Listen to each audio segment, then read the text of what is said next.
La gente pasaba sin mirar, como si el olor a humedad y calle que envolvía a la mendiga la volviera invisible.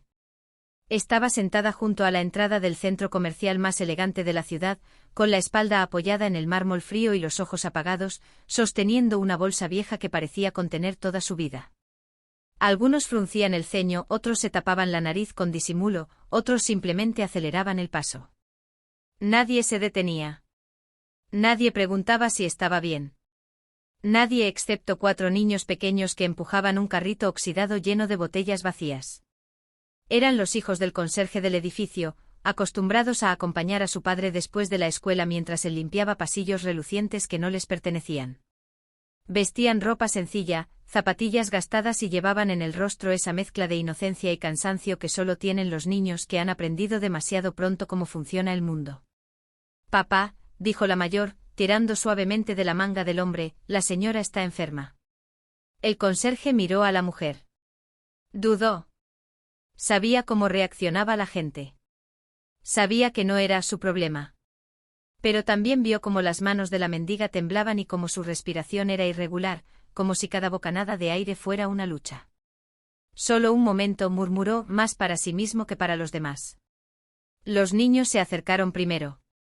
El más pequeño le ofreció su botella de agua medio vacía. La mujer levantó la vista con esfuerzo, confundida, y esbozó una sonrisa débil, como si aquel gesto fuera el primero de bondad que recibía en meses. «Tenemos que llevarla al hospital», dijo otro de los niños con una seguridad que sorprendió incluso a su padre. El conserje miró alrededor. Personas bien vestidas, teléfonos caros, relojes brillantes. Nadie se movía. Nadie ofrecía ayuda. Tragó saliva, tomó una decisión que sabía que podía costarle el trabajo, y llamó a una ambulancia. Cuando llegaron los paramédicos, algunos curiosos comenzaron a acercarse, fingiendo interés tardío. La mendiga fue colocada en una camilla. Antes de que se la llevaran, su mano se aferró a la del niño más pequeño, como si ese contacto fuera lo único real en medio del caos. «Gracias», susurró casi inaudible. Horas después, en un hospital privado del otro lado de la ciudad, un hombre elegante caminaba de un lado a otro de la sala de espera con el rostro tenso. Era el CEO del conglomerado dueño del centro comercial, un hombre conocido por su frialdad en los negocios y su discreción absoluta en la vida personal. Había recibido una llamada urgente, una mujer ingresada de emergencia, sin documentos, inconsciente, pero su nombre había saltado como un eco del pasado. Cuando el médico salió, el hombre se detuvo en seco. «¿Está estable?», preguntó con voz controlada. «Sí, pero llegó en condiciones muy delicadas. Desnutrición severa, infección avanzada», el médico dudó. «¿Usted es familiar?». El CEO asintió lentamente como si ese gesto pesara toneladas. «Es mi madre». La noticia lo golpeó como un puño en el pecho.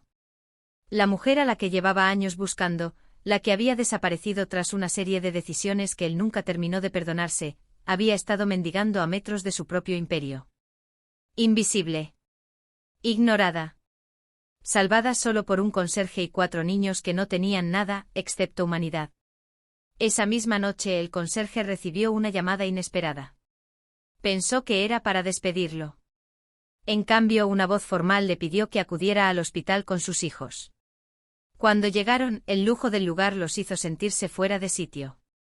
Los niños se apretaron contra su padre. Entonces apareció el CEO. Se agachó frente a ellos mirándolos a los ojos, y por primera vez en mucho tiempo su voz tembló. «Ustedes salvaron la vida de la persona más importante para mí». Los niños no entendían del todo, pero sintieron que algo grande estaba ocurriendo. Desde la habitación, la mujer abrió los ojos lentamente aún débil, y al verlos, una lágrima silenciosa recorrió su mejilla. Reconoció a los pequeños rostros que habían sido su ángel en la calle, y en ese instante intentó incorporarse, como si necesitara decir algo urgente, algo que llevaba años guardando, algo que podía cambiarlo todo justo cuando el CEO dio un paso hacia la cama y ella, con voz quebrada, pronunció su nombre como no lo hacía desde que él era solo un niño y el pasado aún no estaba lleno de silencios. El sonido de su nombre en labios de aquella mujer rompió la coraza que había construido durante décadas. El CEO se quedó inmóvil, incapaz de responder, mientras los recuerdos se agolpaban en su mente, una casa modesta, risas en la cocina, una madre que trabajaba sin descanso y que un día desapareció sin dejar explicación clara, solo un vacío imposible de llenar. Se acercó lentamente a la cama, como si temiera que todo fuera una ilusión que podía desvanecerse con un movimiento brusco. «Mamá», susurró al fin, y esa sola palabra le ardió en la garganta. Ella alzó la mano con dificultad, y él la tomó con cuidado, sorprendido por lo frágil que se sentía. Sus ojos, aunque cansados, brillaban con una mezcla de alivio y culpa. Quiso hablar, pero el médico intervino, pidiéndoles calma. Aún no era momento para explicaciones largas. Aún no. En el pasillo el conserje observaba la escena desde lejos, incómodo, sin saber si debía estar allí. Sus hijos, en cambio, miraban todo con curiosidad, sin miedo. Para ellos la mujer seguía siendo la misma señora de la calle, solo que ahora estaba en una cama limpia y rodeada de máquinas que pitaban suavemente. ¿Ella va a estar bien?, preguntó la niña mayor, rompiendo el silencio. El CEO se giró hacia ellos. Sus ojos se suavizaron al verlos. Gracias a ustedes, sí, respondió con sinceridad. Si no la hubieran ayudado, quizá habría sido demasiado tarde. El conserje bajó la cabeza, nervioso. Solo hicimos lo que cualquiera debería hacer, murmuró. El CEO negó lentamente. No, dijo. Hicieron lo que casi nadie hace. En los días siguientes la historia comenzó a moverse en silencio dentro del hospital. Enfermeras susurraban, médicos intercambiaban miradas sorprendidas. La mendiga no era solo una paciente más, era la madre del hombre más poderoso de la ciudad. Y aún así, nadie olvidaba cómo había llegado allí, sola, sucia, ignorada. Ella se recuperaba poco a poco. Cada día preguntaba por los niños. Cada día pedía verlos, como si su presencia fuera parte de la medicina. Cuando finalmente pudieron entrar a la habitación, les sonrió con una ternura que no había perdido, pese a todo. Ustedes me devolvieron la vida, les dijo. No lo olviden nunca. El CEO observaba desde un rincón, luchando con emociones que no sabía cómo manejar. Culpa por no haberla encontrado antes. Rabia contra sí mismo. Gratitud hacia aquellos niños que, sin saberlo, habían reparado una parte rota de su historia. Una tarde llamó al conserje a su oficina privada dentro del hospital. El hombre entró con paso inseguro. Sé que teme perder su trabajo, dijo el CEO sin rodeos. Pero quiero que sepa algo, personas como usted son las que este mundo necesita. El conserje levantó la vista, sorprendido. Yo solo limpio pisos, señor. Usted enseñó a sus hijos a ser humanos, respondió el CEO. Eso vale más que cualquier cargo. Mientras tanto, en la habitación, la mujer observaba por la ventana, perdida en pensamientos. Sabía que el reencuentro con su hijo no borraría el pasado. Había decisiones que aún dolían, verdades que aún no se habían dicho. Respiró hondo cuando él volvió a entrar y se sentó a su lado, esta vez sin decir nada, solo compartiendo el silencio.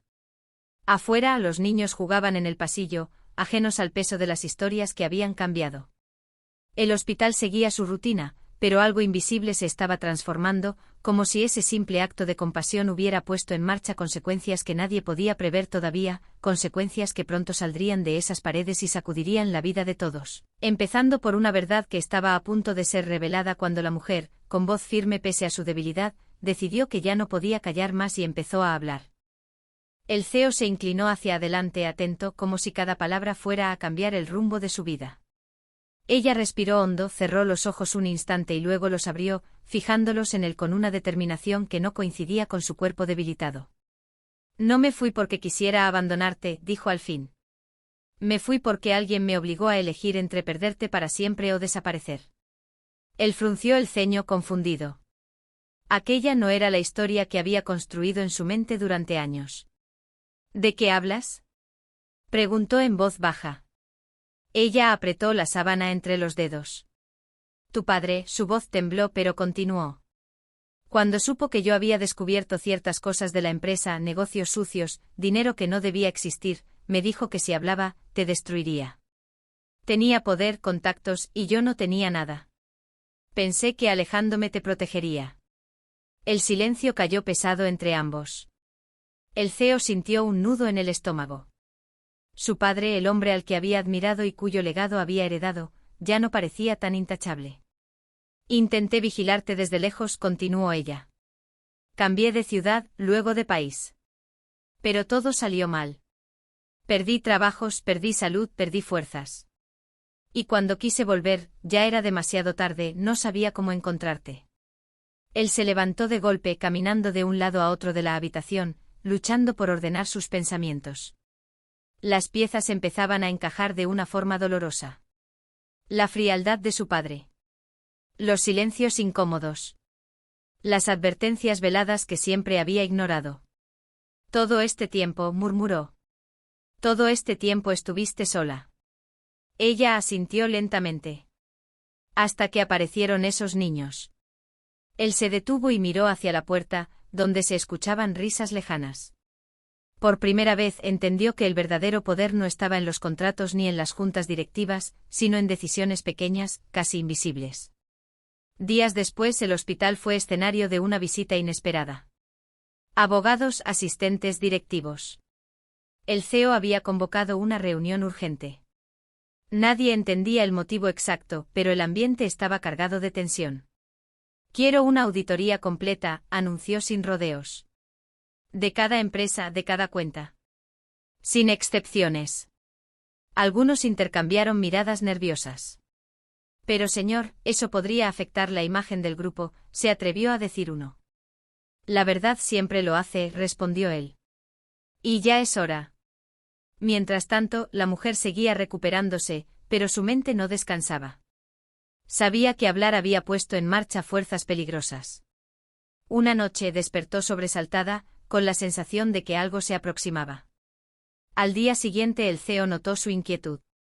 ¿Qué pasa?, preguntó. Tu padre no perdona, dijo ella en voz baja. Y aunque ya no esté, hay personas que le deben lealtad. Esa misma semana, el conserje recibió noticias que nunca habría imaginado. Le ofrecieron una vivienda digna, educación completa para sus hijos y un puesto mejor remunerado dentro del grupo empresarial. Agradeció, pero lo que más le importaba era ver a sus hijos sonreír sin miedo al futuro. Los niños, por su parte, visitaban a la mujer casi a diario. Le llevaban dibujos, historias inventadas, preguntas ingenuas que la hacían reír. Ella sentía que, de algún modo, estaba viviendo una segunda oportunidad de ser madre. Una tarde, mientras el CEO firmaba documentos en su oficina, recibió una llamada urgente. Uno de los directivos había desaparecido. Otro había intentado huir del país. La auditoría estaba destapando una red más grande de lo que había imaginado. Cerró los ojos un segundo, consciente de que ya no había vuelta atrás. Cuando regresó a la habitación del hospital, encontró a su madre mirando fijamente al techo con una expresión extrañamente serena. «Ya empezó, ¿verdad?», preguntó ella. Él asintió. «Entonces escucha bien», dijo girando lentamente la cabeza hacia él, «porque hay algo más que debes saber, algo que nunca te conté y que cambia todo lo que crees sobre tu familia, y sobre quién eres en realidad». Ella tomó aire con dificultad, como si cada palabra que estaba a punto de pronunciar pesara más que todo su pasado. El CEO se sentó junto a la cama, preparado para escuchar, preparado para que el mundo volviera a romperse y reconstruirse al mismo tiempo. «No eres el hijo del hombre que crees», dijo finalmente. «Biológicamente, no lo eres». La frase cayó como un trueno silencioso. Él sintió que el suelo desaparecía bajo sus pies. «Tu verdadero padre fue el único socio honesto que tuvo», continuó ella. «Cuando descubrieron que iba a denunciarlo todo, lo eliminaron. A mí me dejaron vivir solo porque acepté desaparecer. Tú heredaste un apellido que nunca fue tuyo, pero también heredaste algo mejor, su conciencia». Las lágrimas que él había aprendido a reprimir durante años, por fin encontraron salida. No lloró de rabia, sino de liberación. Todo encajaba. Su constante sensación de no pertenecer. Su rechazo instintivo a ciertas decisiones. Su necesidad de hacer lo correcto incluso cuando nadie miraba. Entonces, susurró, todo este imperio puede ser una herramienta de destrucción, lo interrumpió ella, o de reparación. Esa elección siempre fue tuya, aunque no lo supieras. En los meses que siguieron, la ciudad fue testigo de un terremoto silencioso. Ejecutivos arrestados. Fundaciones creadas. Empresas devueltas a manos justas. El CEO renunció públicamente a privilegios heredados y reestructuró el grupo con una transparencia que sorprendió al mundo. Algunos lo llamaron loco. Otros, traidor. Pero muchos comenzaron a llamarlo líder. El conserje y sus hijos dejaron de vivir en la sombra. No se volvieron ricos, pero sí seguros. Educación, estabilidad, dignidad. El CEO nunca permitió que olvidaran quiénes eran ni de dónde venían, y ellos jamás olvidaron que ayudar a alguien caído puede cambiar destinos enteros. La mujer, ya recuperada, rechazó lujos excesivos. Eligió una casa sencilla, cerca de un parque donde los niños solían visitarla. Allí reía, cocinaba, contaba historias. Por primera vez en décadas, dormía sin miedo. Un día, durante una conferencia internacional, el CEO cerró su discurso con palabras que nadie esperaba. Este mundo no necesita más poderosos, dijo. Necesita más humanos. Porque al final no te define cuánto tienes, sino a quién decides ayudar cuando nadie está mirando. La historia de la mendiga ignorada se volvió leyenda urbana, luego ejemplo, luego verdad incómoda. Muchos comenzaron a mirar distinto a quienes antes evitaban. No todos cambiaron, pero algo se movió. Y en una banca del parque 4 niños escuchaban atentos mientras una mujer les sonreía con gratitud infinita, sabiendo que incluso en la miseria más profunda, un acto de compasión puede revelar reyes ocultos, familias perdidas y un futuro que solo nace cuando alguien decide no ignorar al que huele a pobreza, pero guarda dentro una historia capaz de transformar el mundo entero.